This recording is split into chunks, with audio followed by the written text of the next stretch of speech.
Čaute, čaute. Tak touto malou lodičkou sme sem prišli. Boli sme na tom Island Happening.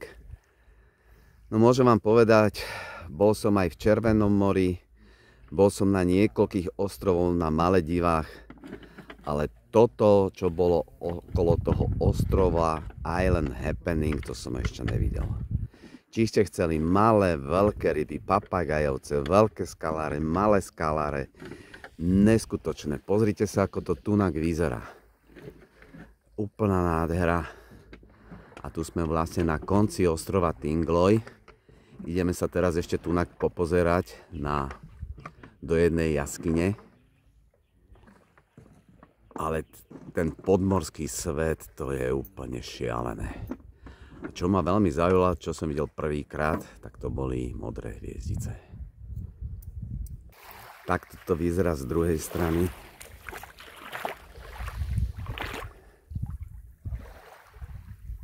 Ale pozrite sa na tú vodu.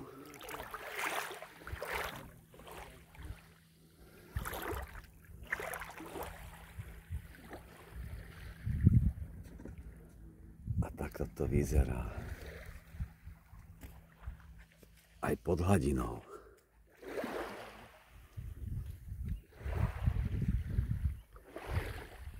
Tam vzadu je tá jaskyňa, ideme tam bližšie.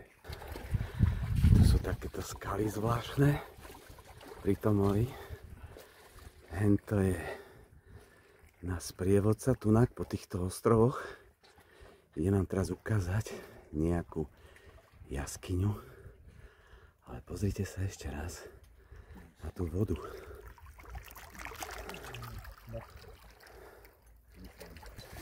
Takže tu v týchto skalách sa nachádza tá jaskyňa.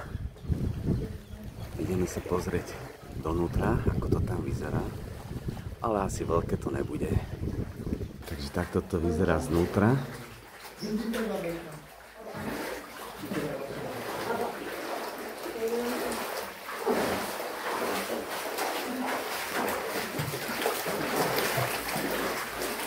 To je výhľad z tejto jaskyne.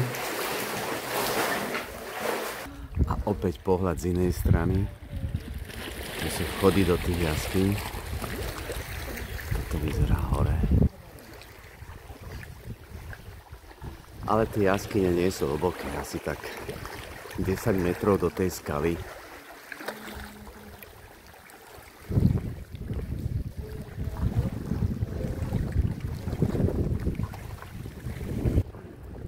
Toho, čo tu vidíte na tej loďke, tak sú s ním ešte dvaja, ktorí nám stále ponúkajú perly a také krásne veľké mušle, ale neviem, či sa tie mušle dajú preniesť cez hranice, takže radšej to nebudeme riskovať. Tu sú tí dvaja, keď ich vidíte, jeden v ruke má tú obrovskú mušlu, môžeme si ju pozrieť aj zblízka. Tu sú zase tie jaskyne. Pozrite sa na tú veľkú obrovskú mušlu, čo drží v ruke. Vidíte? Má tam rôzne náramky aj z malých mušlí.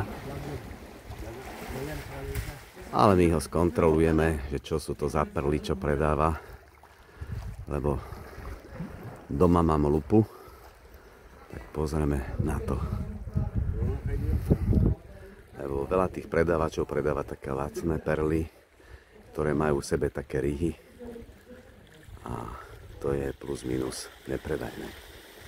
Takže Oli, are you okay? Yes, I'm okay.